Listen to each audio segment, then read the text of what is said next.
Grafika adalah suatu proses penyampaian suatu informasi, gagasan, pikiran, kesan, perasaan yang dituangkan dalam cara percetakan untuk disampaikan kepada khalayak. Perkembangan grafika komputer telah mempersiapkan dengan cepat bidang press sejak 20 tahun yang lalu. Pembagian sejarah penerbitan Indonesia. Secara garis besar, sejarah penerbitan Indonesia tersusun dalam 4 tahap. Zaman kolonial Belanda. 1. Zaman kolonial Belanda. Belanda hadir ke Indonesia pada tahun 1596 dikomandangi oleh John de Leeuwenhoek. Pada tahun 1624 Belanda menghadirkan sebuah mesin cetak ke negara Indonesia. Mesin cetak yang dimaksud dibawa oleh mayoritas gereja, akan tetapi meski mesin cetak sudah dihadirkan, pada 14 September 1908 Belanda mendirikan Komisi Bacaan Rakyat, sebuah badan yang mengurusi penerbitan buku Indonesia. Komisi Bacaan Rakyat merupakan awal munculnya Balai Pustaka. Pada tahun 1910 Komisi memasukkan sejumlah orang yang mahir menggunakan bahasa Jawa dan Sunda untuk mengartikan berbagai karya keluar ke dalam bahasa Jawa dan Sunda. Sama Balai Pustaka. 22 September 1917 pemerintah Belanda membuat lembaga yang diberi nama Balai Pustaka. Untuk memperlancar tugas, Balai Pustaka membuat 4 bidang, yaitu redaksi, pers, administrasi, dan perpustakaan.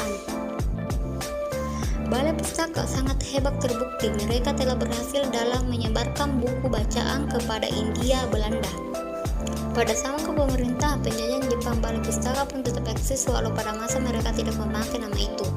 Zaman peranakan Tionghoa tahun 1855 beberapa surat kabar berbahasa Melayu terbit seperti Bulan Bintang, Utara, Surat Kabar Betawi setiap minggu.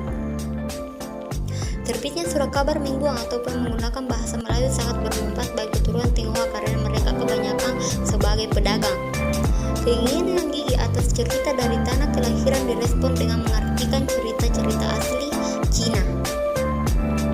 4. Kelahiran Ikatan Penerbitan Indonesia (IKP). Terlahirnya berbagai industri penerbitan maupun percetakan di Indonesia pada masa awal, dasarnya oleh rasa nasionalisme.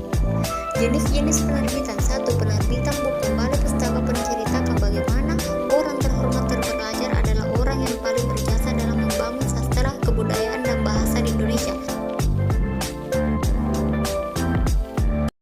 2. Tan Kon Swiss 1884 sampai 1953 atau Swiss, nama yang cukup fenomenal dalam penerbitan sastra Indonesia. Perjuangannya yang menyusuri setiap kota ke kota di Indonesia berbuah manis.